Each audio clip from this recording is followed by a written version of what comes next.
Hi. One of the perks about the sun is that I can now take my work outside and actually give it a real critique on how it's going to look like in normal light.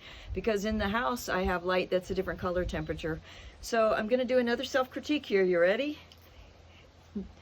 Okay. I like it better in general. It's more alive to me. It's more interesting to look at.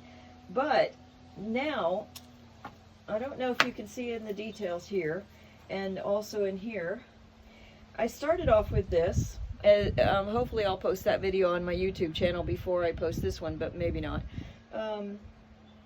Anyway, I love the loose brush stroke I did with this purpley pink magenta color, and I like the splotches of blue that I'm putting in throughout places. Even here where it makes no sense because it's not sky, I still like it. And anyway, you've heard me say on my other videos, worst first. And that's true. I do want to pull everything up to the same level, if that makes sense. So, the village right now is the worst thing, but also I have another decision to make, and that is, as much as I really enjoy this bright color that's here, and it really pops out those yellows, which is kind of the whole point of this painting, was the Forsythia. This is nice and muted, and it does go into the background and a lot like realism, even though realism with color.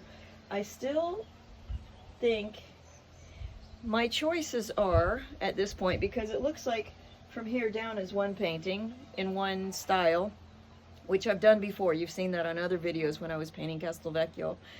And then up here seems different. I mean, at least this part seems very different from this.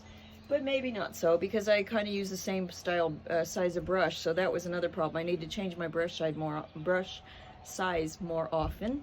Sorry. But anyway, these little dabs that I did last night, it was just using up extra paint to get rid of the white dabs that I had left underneath it to develop an idea that these are tiny little flowers. They're not really tiny, they're about so big kind of thing. Mine aren't blooming yet, in fact.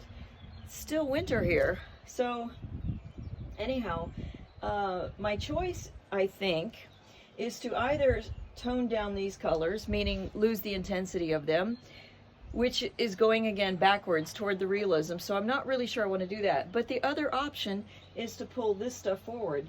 Now, before I touch this, because maybe that could work going in the distance still to get more depth into the painting, what I want to do is play with this. Because if you remember my pastel sketches that I did, the little tiny things like this when I was stuck, I just did an orange swash here. So an orange is going to be a different color and a warmer color, and it's probably because it's a smaller point than all this real estate of the yellow. It will probably make your eye go to the village instead of in the Forsythia. But let's face it, if I do the Forsythia as a giant yellow bush, it's not nearly as interesting as these little things going on here. So it could be, as I mentioned in one of my earlier videos, that the real subject is not the Forsythia of Enio, a man in the village who died and had these plants. The real subject may be the village hidden, surrounded by all this color. So I'm going to play with that for a little bit, and right now, if you like this content, please subscribe. I'm trying to get to 500 subscribers. And watch minutes are also important so that YouTube can actually start paying me as a content creator.